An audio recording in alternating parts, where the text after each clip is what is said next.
instead of going with his buddies with body armor and night vision, this world is by yourself and you're wearing business casual, flying commercial airlines. Once you get in country, you've got to leverage all that education to pull off whatever mission you're there to conduct. But when you're a bad guy, you're living and breathing that 24/7, and you're always thinking of creative ways to get away with whatever you're going to do next. Whereas us good guys, we don't do that.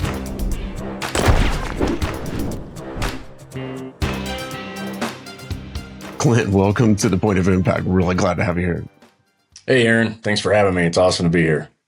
You know what? Yeah, we were talking just off camera, off recording. You've got every boys or even man boys, dream job is like former Navy SEAL, clandestine operator, covert operations. Secret agent, man. In one of your books, the title was Boy Scout from Hell. You're like the real life gray man, which is super cool. So my first question being, when you spend a career trying to be invisible, is it kind of contradictory to have your, be the first Navy SEAL to be like, inducted into a museum, encased in glass, and yeah, it's a little different for sure. You spend the whole time being the quiet professional and doing really cool stuff, and then that wasn't my plan. My plan was just to get out and do my crisis management company, Escape the Wolf. But I had a friend say, "Hey, do you want to put a book together?" And I was like, every SEAL does that. I don't know if I want to join that club or not. And then he kind of talked me into it because he's like, look, we'll just do something fun, that's full of skills that the average person can do. And I was like, okay, I could do something like that. It's illustrated, so it's Marine proof or Army proof in your case. And then, it would give people, something to do while they're sitting on the toilet, right? They can learn a skill or two, right? So we got the contract with Simon & Schuster, and then he ended up blowing his back out and needing surgery. And so I ended up having to do the book on my own, which I didn't want to do in the first place. So I did my best and put 100 Deadly Skills together, and it came out and it kind of took off and did really well. And then after that, Simon & Schuster was like, do you want to do another? And do you want to do another? And I kind of got sucked into it. And, but it was a great experience in the end. I'm glad I did it, even though I was kind of against it at first. And, and now when you get that little bit of spotlight, it really is a huge contradiction to my entire career. So, yeah. Well, that's like, EOD. Anytime, it's like a standing rule. Anytime an EOD tech is recognized in the media, we owe beer. So exactly. Going from that to becoming a public speaker and having a podcast, I'm like, I give up. My tab is getting pretty big, but I'm retired, so whatever. Yeah, exactly. That's the other, right? Once you retire, it's like, man, that was my career. That's my resume, and it's in the past. And the SEAL brand is, it's a big brand now, and you can either run from it or you can embrace it and just kind of use it to have fun. And for me, it's been to educate people and safety, security, and survivability. So it's all on how you use the spotlight. What is definitely a very, of course, you're the only Navy SEAL to be inducted into the spy museum, but that is definitely a unique path, since they're definitely divergent in many ways. Like, the teams, they're not, they're quiet, but what you did was quite different. But before we get kind of into that path, how did you get interested in Navy SEALs? Yeah, it's a story I've told a couple of times. I grew up in Saudi Arabia, and the Saudis are weird. They'll give you 11-month work visas, My dad worked for Aramco. And then they say, all right, now you got to leave the country for your 12th month. Go renew your visa. Here's $5,000 per head of each family member. This is in the 80s. So, we were a family of 4. So that's 20 grand. You leave, you go on a vacation. Of course, leaving Saudi, flying back to the States. Frankfurt, is always like your layover spot. And so I was in the airport there. We got to our next gate. And there was a restaurant bar kind of across from our gate. And so I went over to get a Coke because Coke at the time wasn't allowed in Saudi. It was only Pepsi Cola. And so at the bar is this dude, he's got tattoos, and I'm asking him questions. And he's like, yeah, it's a trident. And I'm like, well, what's a trident? And he kind of explains it. And we go back and forth enough to where he tells me a story about,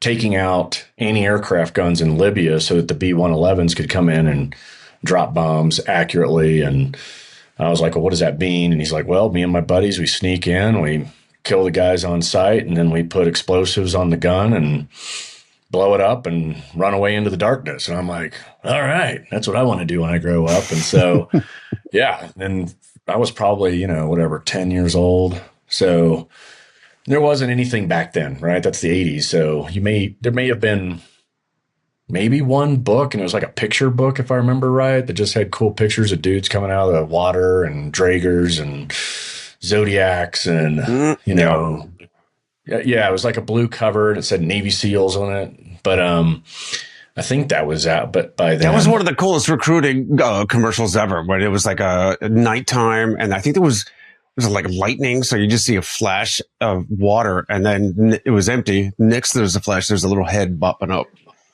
Oh, yeah. That came out next a lot later. The footprints, and then the wave washed it away. Then gone.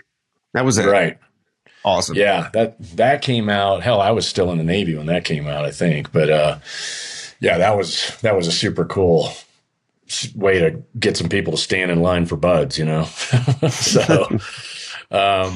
Yeah. And then, I just my mind was made up at age 10 and I just stuck to it.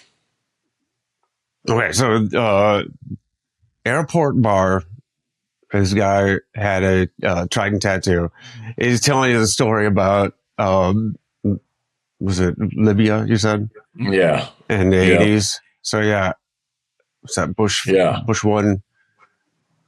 So yeah, Bush Senior was vice president at the time, because he had just come into Saudi and kind of spoke to all the Aramco employees saying, hey, if things to the north get a little too hostile and they start lobbing rockets or whatever into Saudi as retaliation, we're going to have C-130s on standby that'll get all the Americans out of Saudi and out of danger. Mm-hmm. And during that speech, I happened to be in the Boy Scouts, so I was one of the color guard while he was giving that speech, which is pretty cool. And then I was Order of the Arrow, and I've still got I need to find it, but my Order of the Arrow sash is signed by George Bush Sr. It's super cool. That's pretty cool. Yeah. Yeah. Well, during my service, I only got to during my service. I only got to meet the presidents I didn't care for. So I met a couple of those too. Yeah, yeah. But you, after your time living in Saudi, you came back to the States, and so you had a mission. You were going to join the Navy and become a SEAL, right? That's right. Yeah, I came back to Texas and finished out high school, and then went to University of Houston for a short stint. During all that, I was raising my brother because my parents split. But as soon as I got I was probably in my third year of college, and then the itch just got too itchy, and so I went to the recruiter and enlisted, and told my parents about 2 weeks prior to going to boot camp that I was going, and they really didn't have a choice. So they were very supportive, and you go to Great Lakes in December, right? So it's sideways snow. You're marching for 8 weeks in sideways snow, and and then you graduate, and you wonder, like, what did I just learn? I don't think I learned anything in Navy boot camp. But then after that, you go to A school. For me, I picked the medical route, so I was a corpsman, and that's 3 months in Chicago, and Across the street. Yep, knocked that out, and then went to San Diego for sunny, beautiful buds, and started in class 203, finished class 203, which is a thing in the SEAL community. If you start and finish the same class, because it's kind of rare, it's like a thing. Like, oh, okay, you started and finished the same, and didn't get injured, didn't quit, didn't get rolled. Because there's a lot of opportunity for all of that. So after I graduated, then I went to 18 Delta, hung out with you Army guys for a while, which was awesome. Probably still one of the best schools I'd ever been to. You come out of there a trauma god, and then checked into SEAL Team 3. And at the time, SEAL Team 3, we were all regionally focused. And this was before 9/11. So I picked SEAL Team 3 for a reason, because it dealt with the Middle East.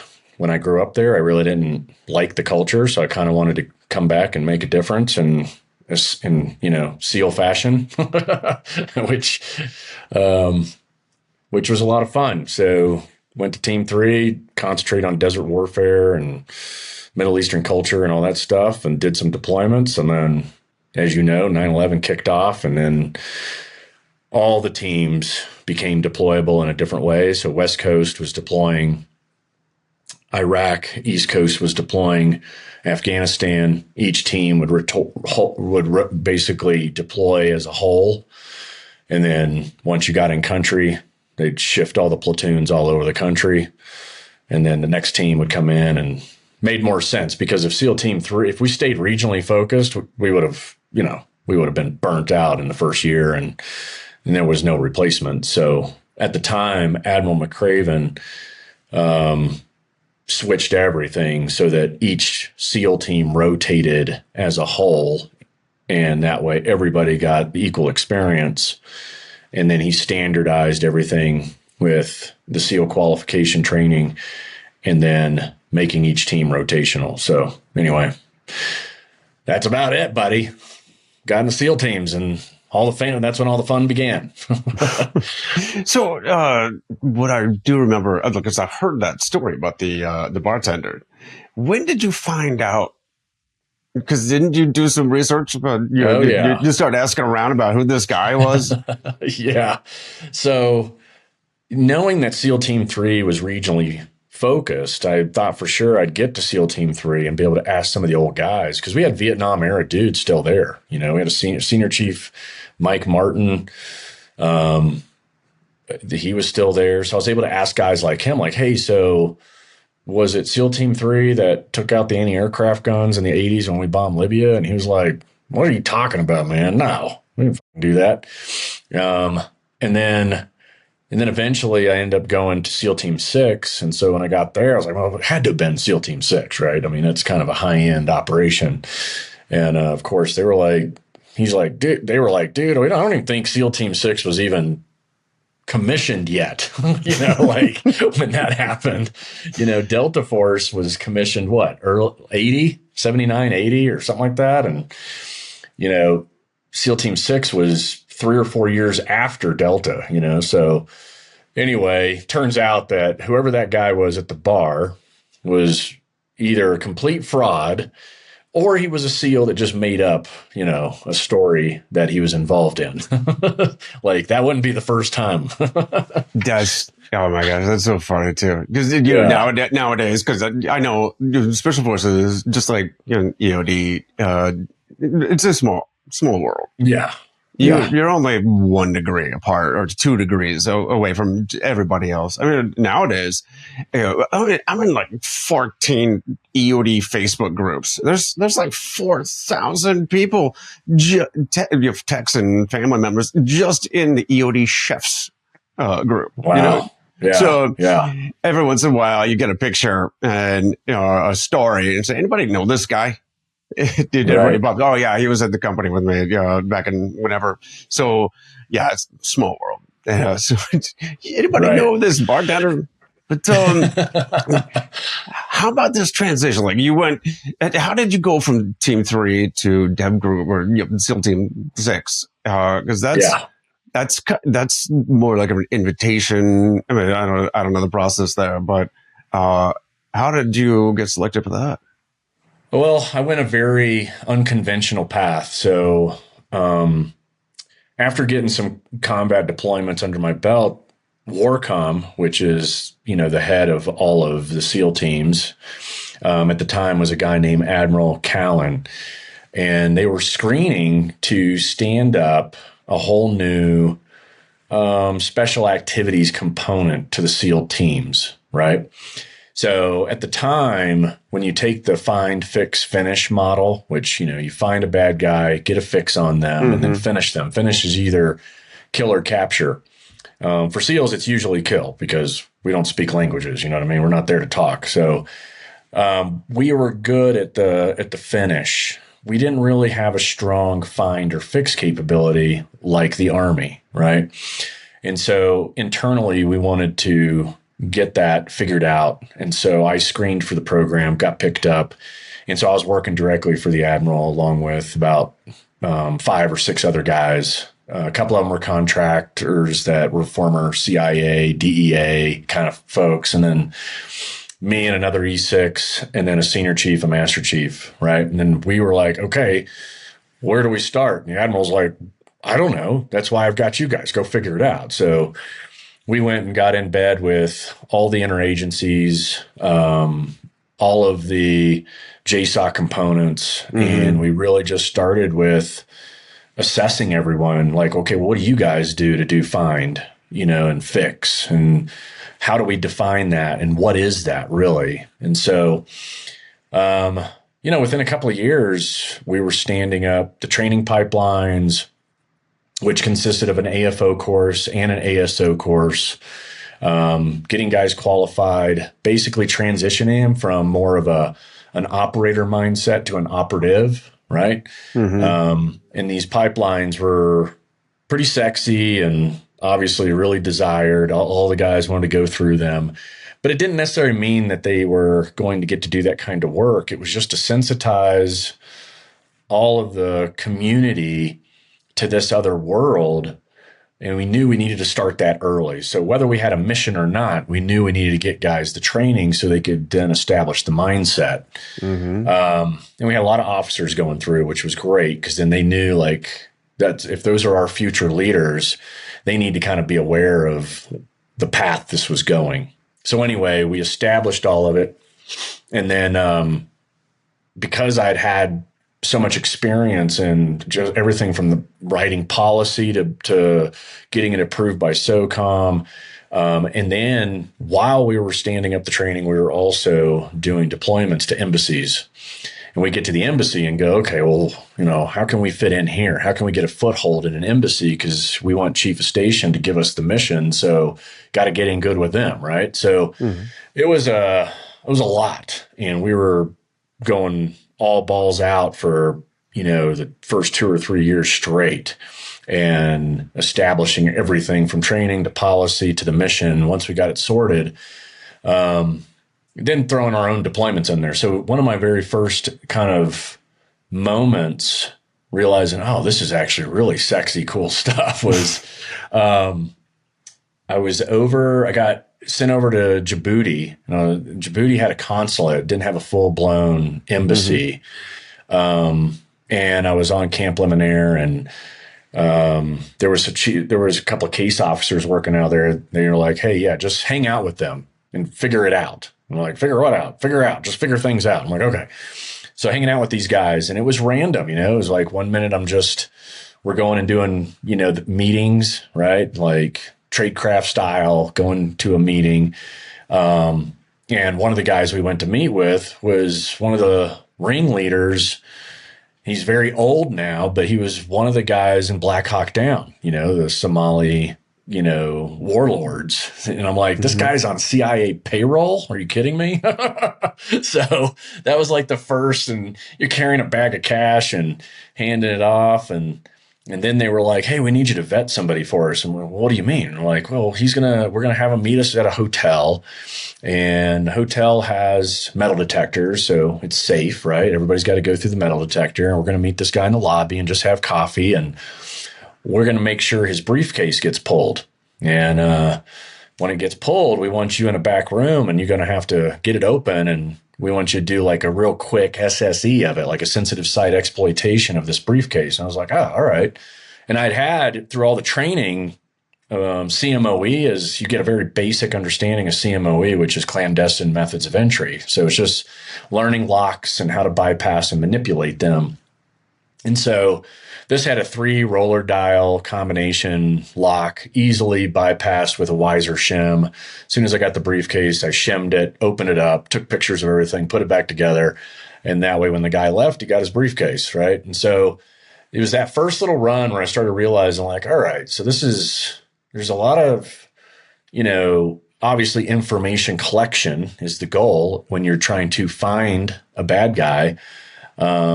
But then you realize, like, wow, it's just that alone is massive, and how to collect information, whether it's HUMINT, SIGINT, all the ints started to really come to bear during those years. And we really started, we dumped a ton of money into technology, and then really starting to exploit, cell phone networks and everything that you can think of. But anyway, that was my first little taste of it. And then because I had kind of racked up a little bit of a success stories that probably got exaggerated in, people hanging out, team guys, right? So some of those stories probably got exaggerated and got the attention of some of the folks at the NSA. So then I ended up Warcom put a billet at the NSA for a SEAL, and then I went and filled it.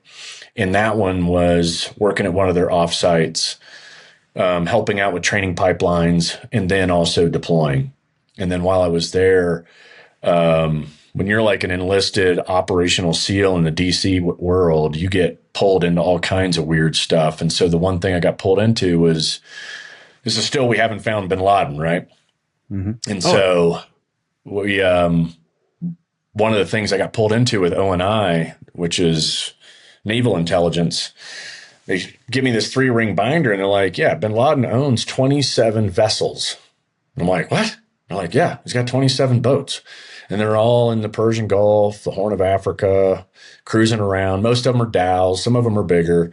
They're like, yeah, we don't know what, he's, pushing people around the world, terrorists around the world, weapons around the world. Maybe he's just jumping from boat to boat, and that's why we can't find him.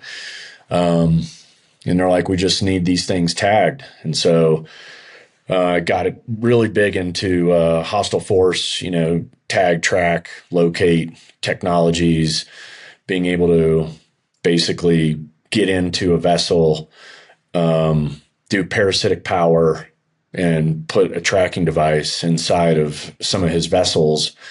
And then you could see him at NSA on a big board where they were at any given time, very Tom Clancy style on the screens and stuff. And of course, those stories probably got exaggerated. And then that's when SEAL Team 6 was like, hey, we want you to come do this stuff for us. And so I just gave you a really long-winded answer, but that's how I ended up at SEAL Team 6, was because there was all these crazy little missions that I got to go do that, like I said, I mean, the exaggeration aspect. I remember buddies of mine like, hey, dude, I heard about what you did in China. And I was like, oh, yeah? What did I do in China? And like, you don't have to tell me. I just know you did a good job, and that's pretty cool. And I was like, oh, I never went to China, but thanks. You just roll with it. That wasn't me. Oh, yeah, sure. Wink, wink. Yeah, exactly. No. But, you mentioned earlier, like when you were Team 3, that you did cross training, and I'm sure you did a lot of that when standing up this, I don't know, division of Team 3, this platoon.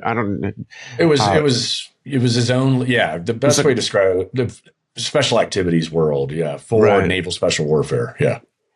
And did you, I mean, obviously, you're trying to write the SOP on this, but you said you kind of did, you asked around at JSOC and you got, I think CIA training, FBI training. What sort of, where did you go to find these skills that you're trying to, learn and,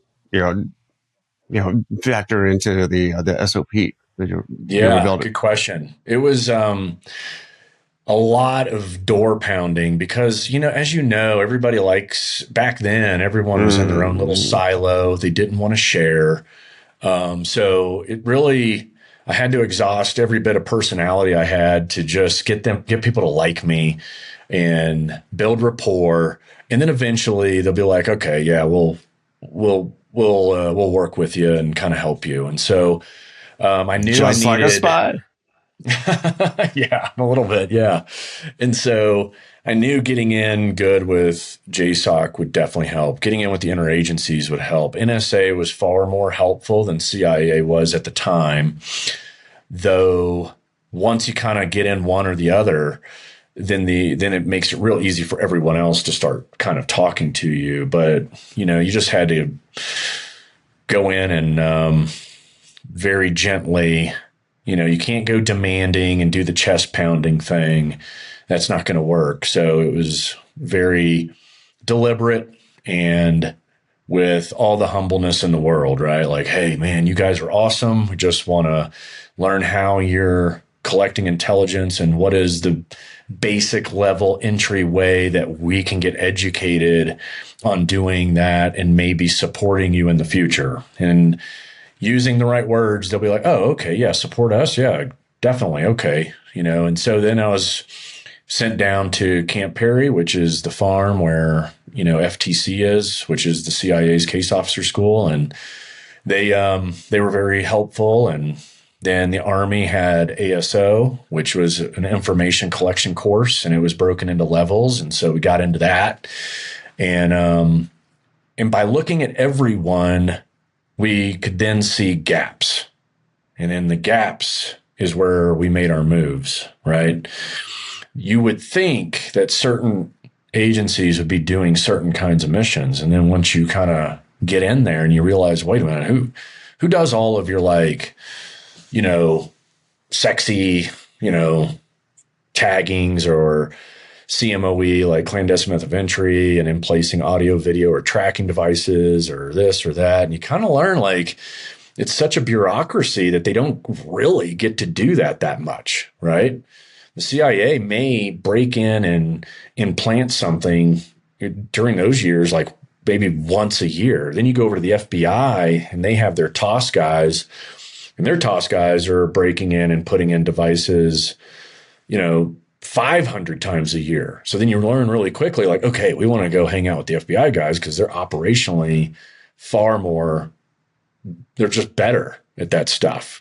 But there is a huge difference. The agency is working under Title 50 and FBI is working under Title 18. Of course, an FBI guy breaking into a place doing audio video, he's got a badge and a gun and he's on U.S. soil.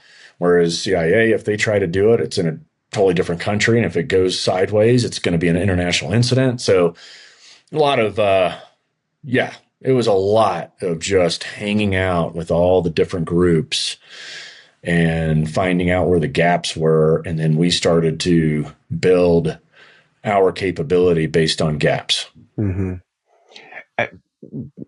What was it like the first time? Because, okay, I know when you're an operator, when you're in the teams, when you're, that in the warrior mindset, it's all about having the equipment, having the tools, having the right, enough ammunition on hand. But then when you're in the clandestine operations, it's just the opposite. Talk about being the naked warrior. Yeah. Well, tell me about that. What was I don't know, the first time you realized this is going to take just skills, intelligence, a little creativity, and not having that team backup.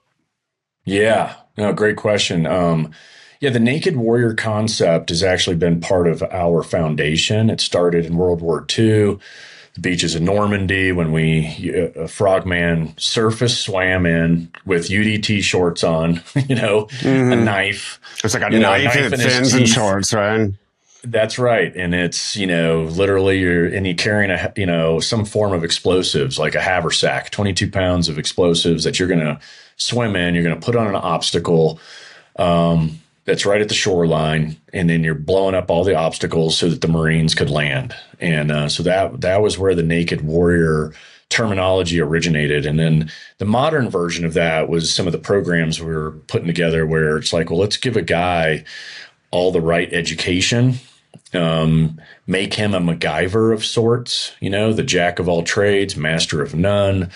So he knows a little bit about locks. He's offensive, defensive, driving trained. He's got a little bit of tradecraft. He's got a little bit of basic electronics, electricity. He's got all of these different little capabilities that when he goes in, instead of going with his buddies, right? 21 dudes behind him with body armor and night vision, this world is very much by yourself as a singleton, and you're wearing business casual, flying commercial airlines. And now once you get in country, you've got to leverage all that education to pull off whatever mission that you're there to conduct. So, and that's the kind of more of a modern day version of the Naked Warrior, because you have minimal gear, and you're just leveraging your brain, and that's your biggest tool that you have. So tell me about you are operating in the Middle East and Somalia. You're, forgive me, I'm blind, but you are Caucasian. I'm white. Yeah. I'm a Caucasian. Caucasoid. Okay. So how does a white guy blend into a place where you're brighter than your skin tone is very different than others? Yeah. So yeah, great question. You just stand out like a light bulb. Oh yeah. Yeah, you do. And so during the day, you are who you are based on whatever story you tell, right? So if I'm hypothetically, I'm in Somalia, and as a white guy during the day, you obviously have a story of some sort. So there was one time I was assessing some of the ports and harbors for crane safety. And so I put myself through this harbor master course in Los Angeles, and really just to learn about cranes and all these crane operations going on in these harbors. And, the ones we see in the United States in the harbors are fixed, static cranes, man. They can lift all of those shipping containers right off the boat, put them right onto 18-wheelers, and off they go. Well, in other ports and harbors, especially in third world countries, they have 5,000-pound cranes. They're limited by the weight that they can pull. Some of them are mobile, so they're on wheels, and they can drive them around from pier to pier, if you will, and then pull things off the boats. So anyway, going there and just truly assessing crane safety and interviewing different boat captains and all the hands around, in and around the port and harbor. But I'm also there to do other things, right? And so when it's time to do those other things, leveraging the mask, right? And the mask was on display at the Spy Museum, as you mentioned early on. The whole indoctrination into the Spy Museum, I gave up certain artifacts, if you will, one of which was a mask, a Mission Impossible mask that you can put on and become someone else, right? And so when you're going to do something in any country and you're going to leverage a mask, these masks really are to trick third-party awareness, right, at night. So if you're standing, 5 feet away from me, you're not going to know that I'm wearing a mask and during the day. But if you stare long enough, you're going to know, right? So they're really designed to be leveraged, low light at night and look like a local, so that then you can do whatever you need to do. And it doesn't draw in any suspicious eyes, because if I was doing those same exact things as a white guy, as you mentioned, that wouldn't work. It just wouldn't. So you've got different masks for different occasions, and so if I was going to be a Somali, then you put on your Somali mask, and I'm a black guy, and you put on some gloves, and you got black hands, and then you go out and do what you need to do. And the beauty of Somalia is that, I've mentioned before in different podcasts, in Somalia, they're addicted. The entire country is addicted to, I think it's like a class 2 amphetamine called khat, and it's a bush. It's vegetation, and the leaves they take and pack into their cheeks, and they get high. All of the khat is grown in Ethiopia, and so the Ethiopia then pack the planes.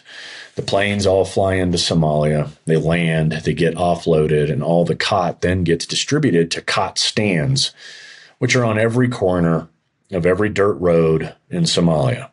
And then by 1 o'clock, the khat stands have full inventory, and probably by 3 or 4 o'clock, they're completely bone dry, right? The whole country starts packing that leaf into their cheeks. It's green. It makes their saliva green. It makes their tongue green. It's gross. It tastes like dirt.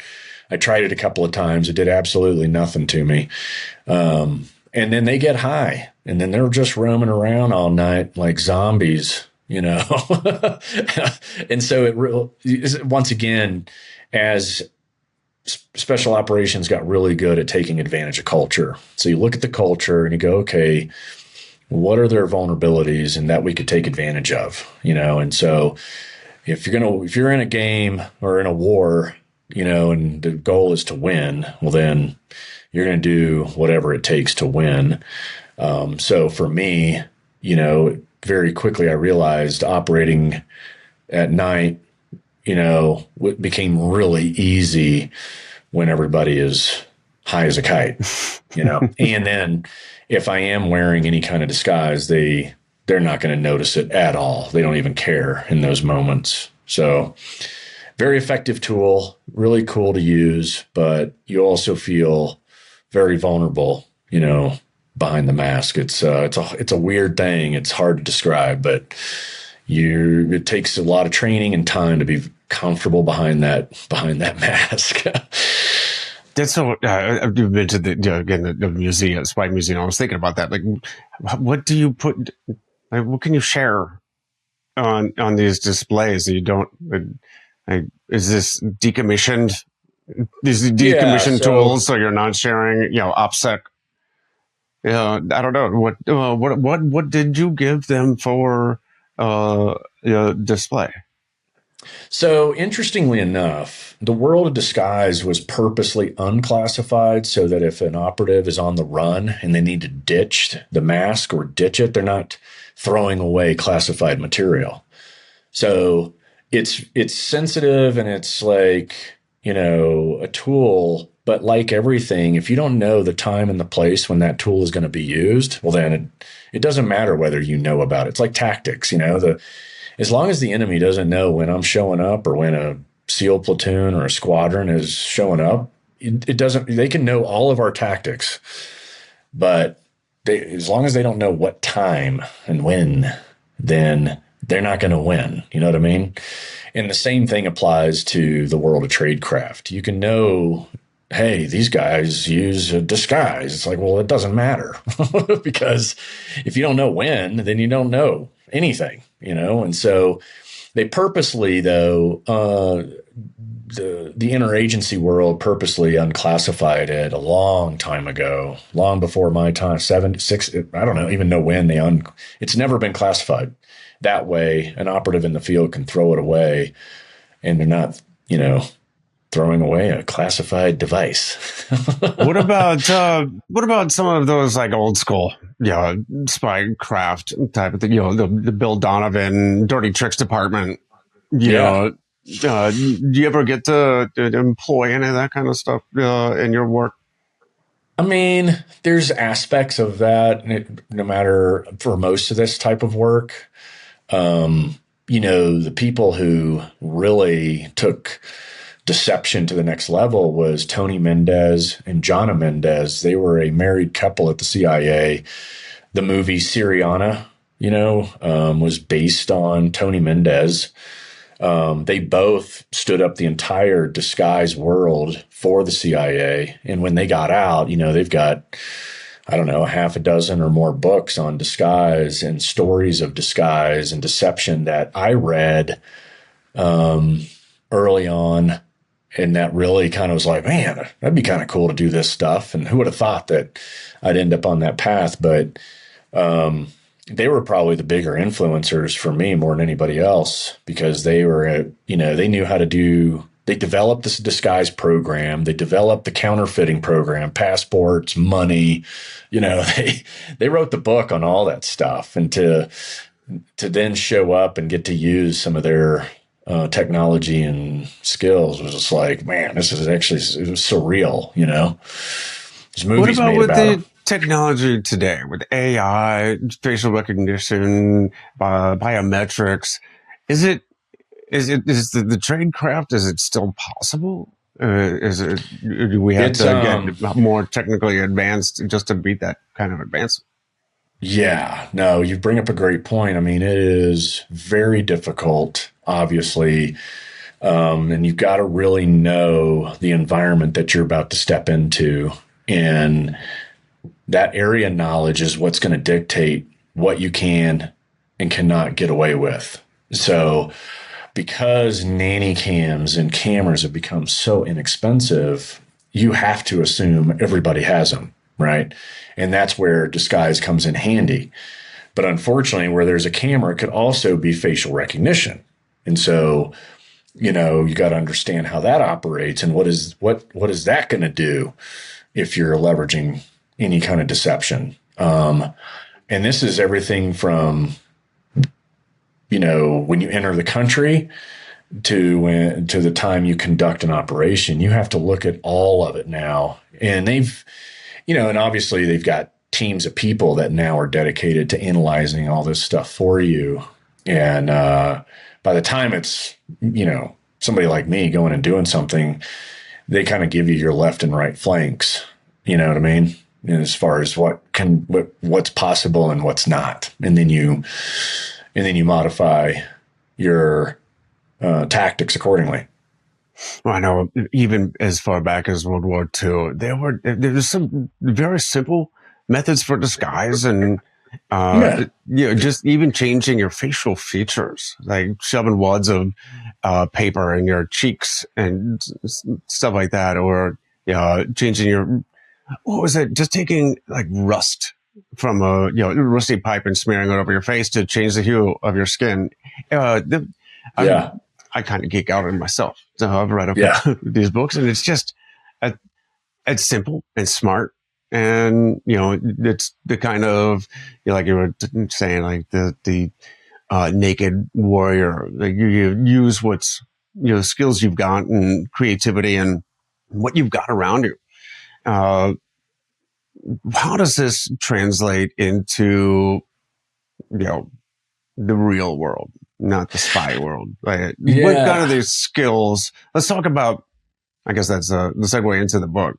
The latest book, 100 Deadly Skills, Survival Edition. Yes.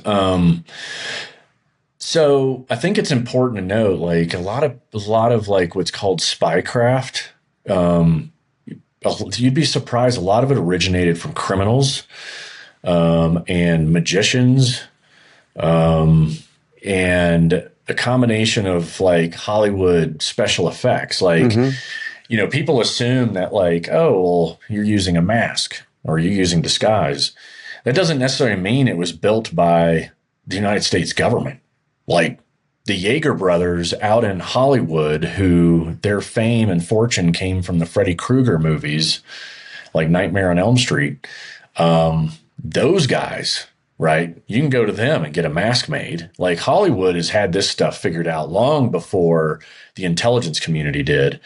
And so but what's interesting is the government then will sometimes take ownership of skill sets and technologies that they didn't originate there at all. A lot of this stuff originated, like I said, either Hollywood, magicians, or criminals. And so when you work backwards with like my books, for example, the books are like, well, if I tell you what bad guys do, well, then now you know their tactic, and now it basically turns your awareness into more of a laser focus, right? If I know the tactics, now I know exactly what to look for when they're being employed against me. And that was the whole point of 100 Deadly Skills, is it's 100 skills that could be deadly if used against you if you didn't know about them, right?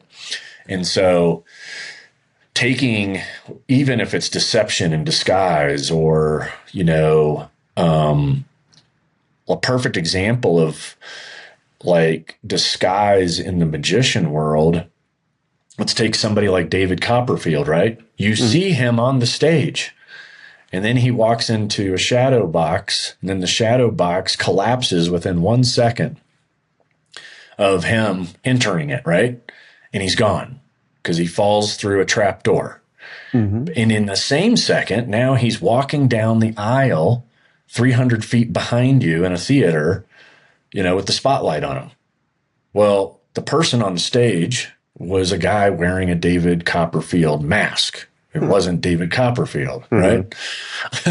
So it's most of this stuff, originated long before it became sexy spy stuff, right? And so, yeah, the goal of any of my books is to give you skills that kind of keep you several steps ahead of the bad guys.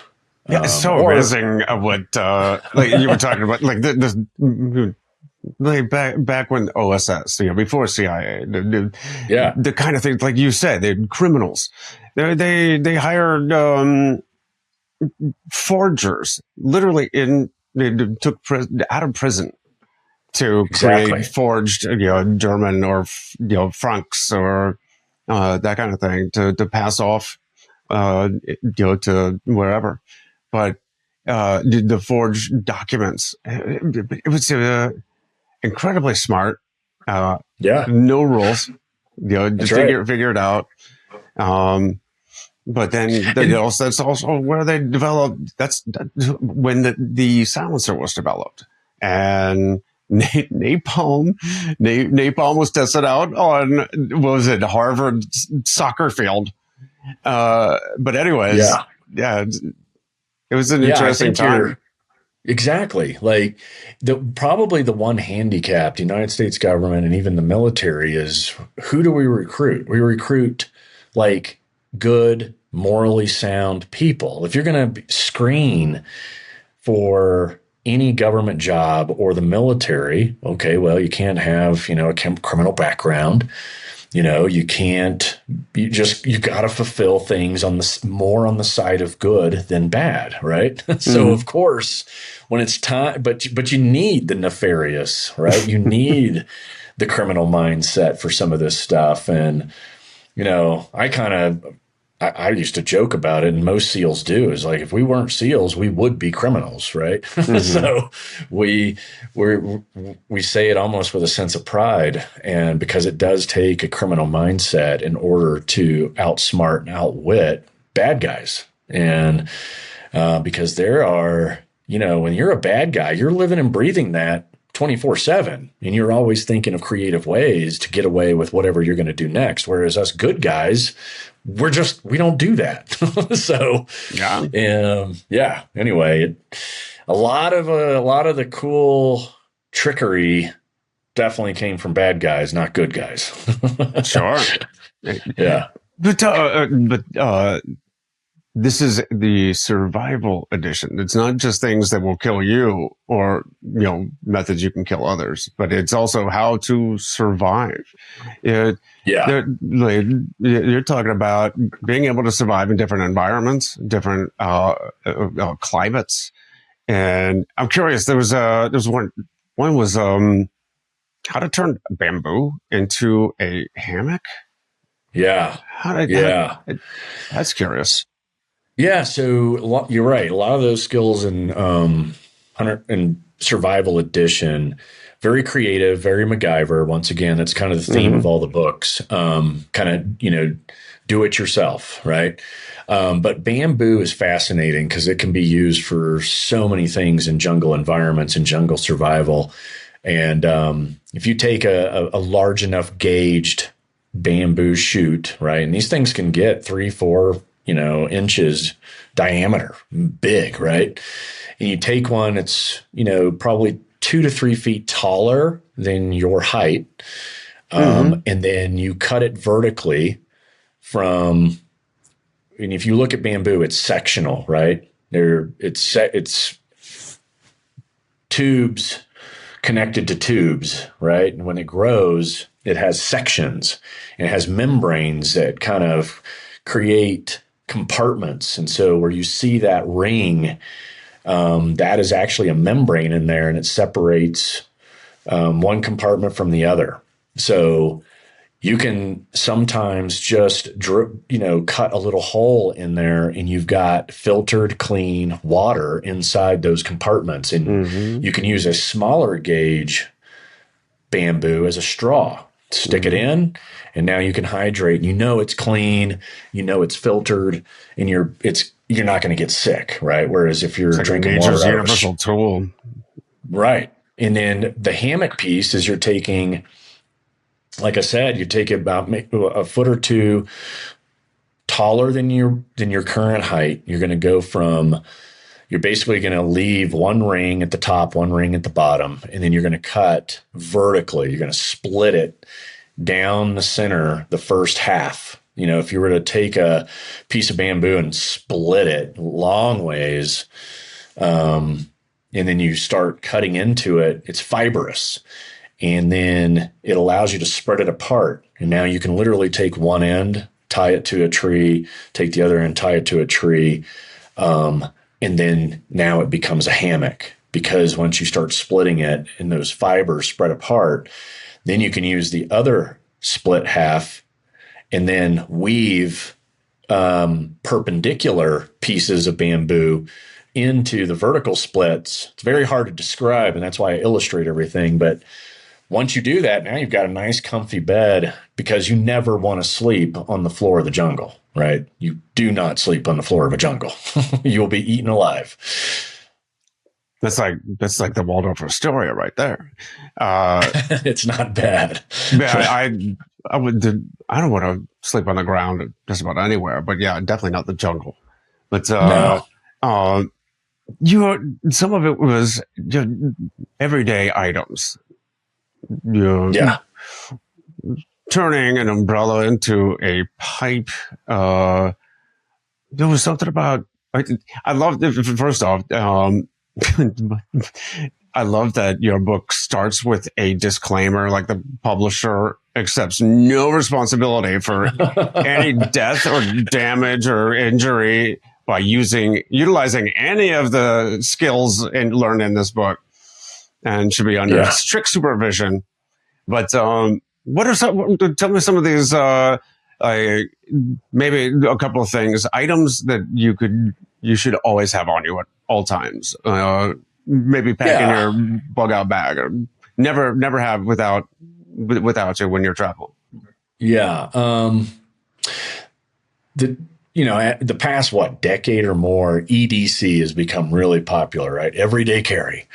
And so, depending on your environment, is going to determine what you should or shouldn't carry, right? If you're traveling abroad, obviously you're leaving your gun at home. You're leaving pretty much all weapons at home. But you can be creative, right? So, taking something straight out of like 1% motorcycle club world, most of those dudes, like Hell's Angels, Banditos, they're felons and they're not allowed to have guns. But so they've gotten really creative on what they carry with them, because if they get pulled over and get searched, well, if they have a padlock and a handkerchief, these two things separate are not illegal. But then if I take that handkerchief and run it through the hasp of that padlock, now I've got a deadly weapon, because I can swing that thing and crack your skull open with it, right? So same kind of thing, kind of philosophy applies when you're traveling abroad. You could carry a padlock and a bandana, keep them separate, go through TSA, no problem. You could have an 8-ounce fishing weight, right? Like they make like triangular ones, they make round ones. You could put that in the center of your bandana and then bring all 4 corners together, and you've got yourself like an improvised sap, if you will. So there's a lot of like everyday items that are non-threatening and look like, oh, who cares? If I put a bandana in my backpack and, and a padlock in the other compartment, no one's going to think twice. But you put those 2 things together and now you can truly defend yourself. And it can. I mean, you hit somebody hard enough with that, you're going to kill them. And so other stuff that I find that people have found interesting is and have become like almost common in safety security world now. But back when these books came out, it was all very new and fresh to everyone. And that's like, oven cleaner for home defense because it'll burn a person's face off, right? It's very caustic. Or instead of having mace, that kind of almost sprays as a mist, replace that with bear spray, which gives you 30 feet of distance, and so everyday stuff in your house, if you're not a gun person, right, there's a lot of other creative ways you can defend yourself that, and also it's, a safety thing if your house, right? If you've got a big family and you've got lots of rooms, the last thing you want to do is launch a 5.56 round or even 9mm punches through, 3 or 4 sheets of sheetrock, right? So having these alternatives, even if you're a gun person, is still a good idea, right? But so anyway, there's lots of creativity in just thinking outside the box on how you can maintain your security posture, even in areas where it's prevented. You know what I mean? Yeah. That was I think what jumped out at me was having like a pen with a steel shaft. Yeah. Yes. So the Zebra F701 is the make and model. Zebra pens, you can get them at Walmart like for $7. If you're going to buy a disposable pen, you might as well buy one that is a steel barreled pen. And then you can use it like an ice pick on, a bad guy's face, and it works. It's not, because if you take any of your other disposable pens, it's going to break on the first strike and then you're done. But if you have a steel barreled one like the Zebra F701, well, then you're good to go for multiple strikes with that thing, because it is like carrying an ice pick that writes. Yeah, it's totally like Jason Bourne right there. Just don't forget to take the cap off first. Yeah. Fortunately, with the Zebra, there's no cap. You just go straight to stabbing. Even better. Yeah. Yeah. But then you get the spot in your pocket. Yeah, right. But you're definitely about the handkerchief. That's got 101 uses. I mean, yes. A tourniquet, a bandage, to a carry sack, to water filtration, to that is like your ultimate multi-tool right there. Now, I literally never leave the house without at least one in my pocket. But right. I have them in every one of my bags. I don't even know where I learned that, but yeah, no, you're absolutely right. Very effective, and that the bandana is a common theme throughout a lot of the books for sure. What are some of the, I don't know, like rules to live by? So I know, early part of the book, you talk about, it's funny. It's just like the military. No matter where you are, no matter what climate is, the rule number 1, take care of your feet. That's right, man. We all know that too well, right? What else? So your feet are definitely your number 1 tool in crisis, right? It gives you the ability to fight, gives you the ability to run. And if you don't have shoes on that you can either run or fight in, well, then you're probably not going to do great. If you got flip-flops or sandals or whatever, those are not good. So yeah, feet are important. And and then covering them up properly. You can wear wool all year round. As we know from the military, wool is the best way to go to protect your feet from the elements when they're, insulated inside of a shoe. And then outside of that is, across the board is having, first line, second line, third line gear kind of thought processes, right? When you walk out the door, like look in the mirror, and ask yourself on your first line gear, which is any clothing touching, like, hey, will any of this offend someone? Does any of this make me a target, right? So do I have any big logos that, give a person a reason to steal the shirt right off my back? Am I wearing anything that offends the culture, right? I remember the first time I was in Africa, I walked out of the hotel with shorts on and everybody was looking at me because I was wearing shorts, right? No one wears shorts in Africa. So, if you want to draw attention to yourself, dress like an American because otherwise, you got to learn to kind of blend in, because that really the key is always, you always want to blend into the environments. And yes, is it a safety security thing? Sure. But it's also a cultural thing. You don't want to offend people, because, the friends you make on the streets are the very people that could help you if you find yourself in a bad situation, and they're going to help you long before the State Department does. So, make sure you know the social do's and don'ts before you walk out the door, and build rapport. I would love to tell you that, the next rule is carry this and the next one is carry that, but it's more people skill oriented than anything else, and making sure that you're respecting their values and who they are. And then before you know it, you've got a whole ton of allies versus a whole ton of enemies. Mm-hmm. Just to back up, because you've also told a story that I thought totally aligns with my whole EOD background, because, part of it is, the electronics.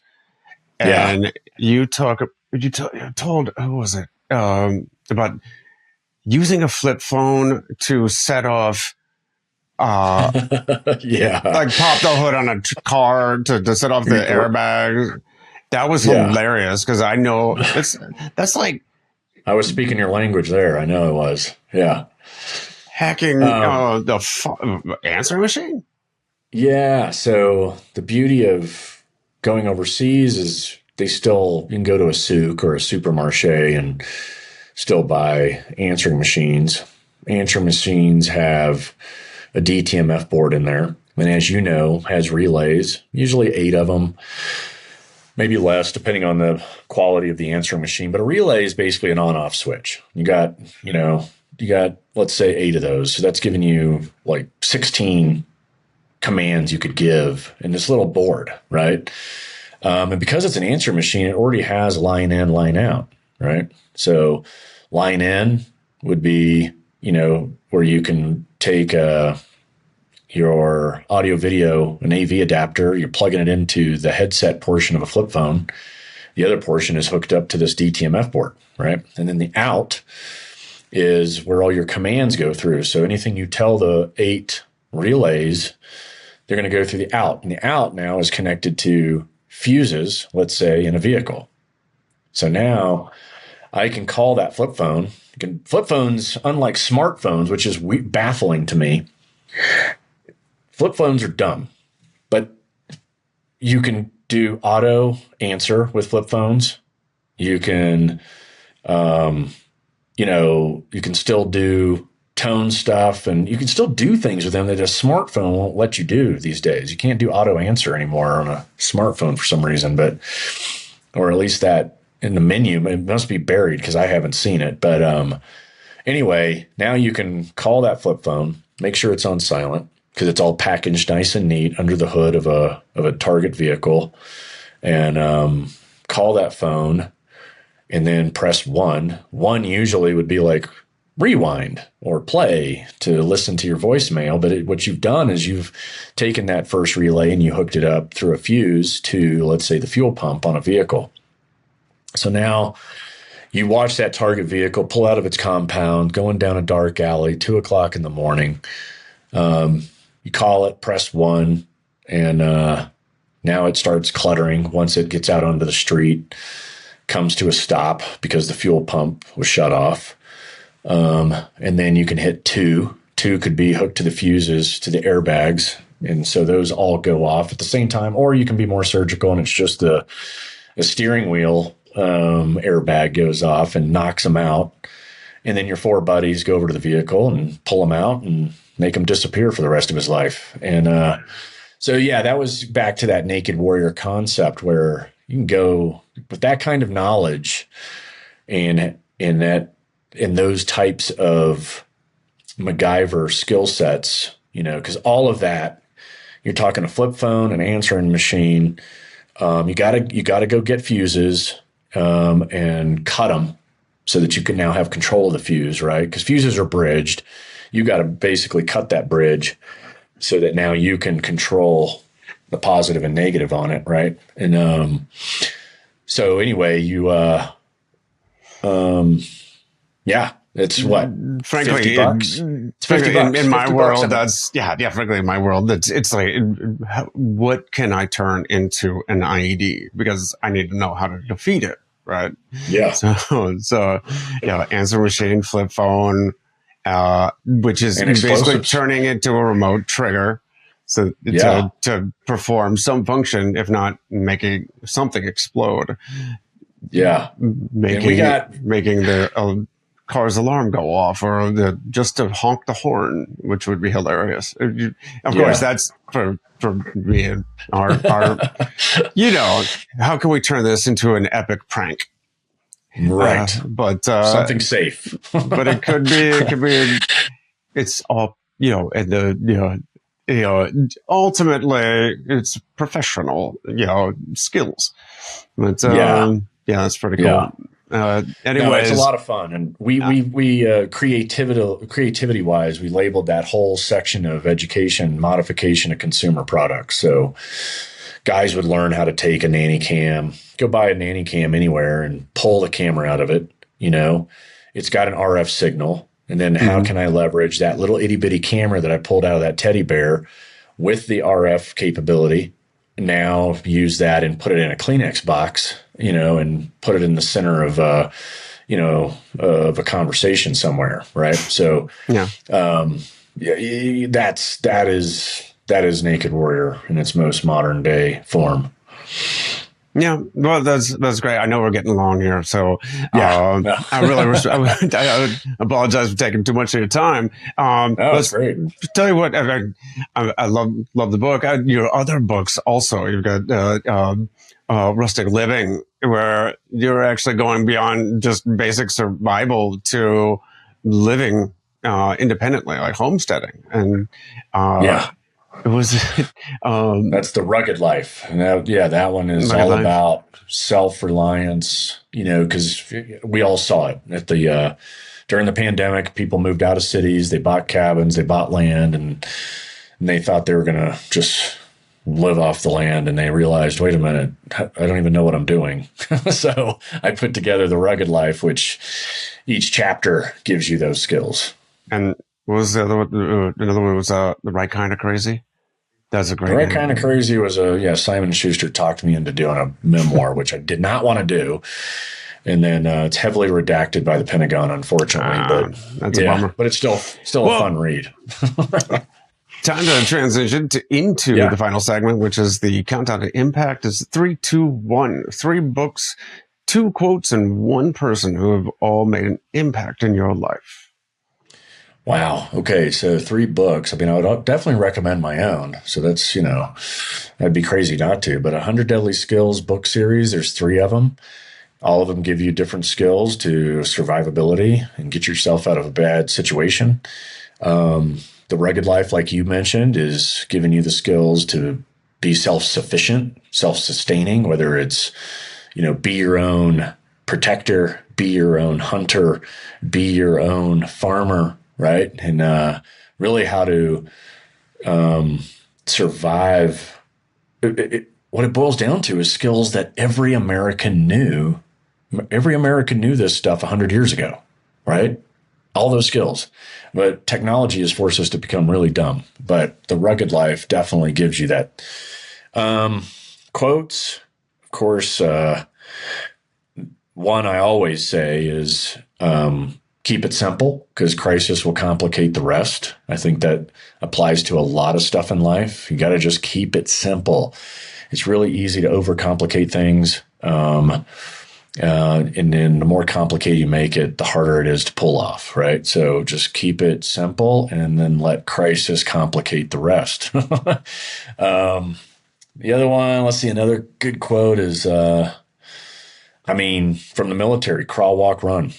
Crawl, walk, run. It's a great approach to pretty much anything you face in life, like start out slow, and then get your feet under you. Okay, now I'm going to take it a little faster. And then before you know it, you will be an expert or advanced at what you do. And I'll throw a third one in there that's really popular at SEAL Team 6. And that is, master the basics will then allow you to be the most advanced person on the planet. You master the basics, master the trigger pull. You master that pull, and you will become the best shooter in the world, right? And so mastering the basics allows you to be more advanced. And most people think it's like, I want to learn the advanced stuff. It's like there really isn't. It's all about mastering the basics in order to become advanced. Mm-hmm. It's a compounding effect, man. Yeah. For sure. Because then there's a lot of trial and error in there when you break down just something as simple as a trigger pull. Mm-hmm. And then the last one was one person. Doesn't have to be the person, just a person who's made an impact in your life. Yeah, I'd have to throw my dad. I think that's probably a popular answer for you, but this guy took on my mom, and at the time I was 3 years old. He was a full-time student, did his bachelor's, his master's. He's not my biological dad, but any man that takes on a woman and her child and kind of treated me like he was his own, like that's huge in itself. And then gave me like the foundation to kind of like move forward through all the stuff that I've been able to do. I got to give it to him. So yeah, great dude. That's great. Well, final two questions, and they're very quick. One is, what's your definition of living a life of impact? Wow. It would be, for me, is challenging folks to increase their safety and security posture all day, every day, right? So giving you knowledge and giving you skills that can hopefully protect you. Skills that I hope you never use, but if you do, you'll be glad that you had them, right? So if I can impact people in that way, giving them the skills I hope they never use, great. That's perfect. That's like always improve your position, right? Yeah, for sure. Yeah, better to have it and not need it. Yep. But okay, last one. Where can people go to find you, find the book, just learn more, or follow along?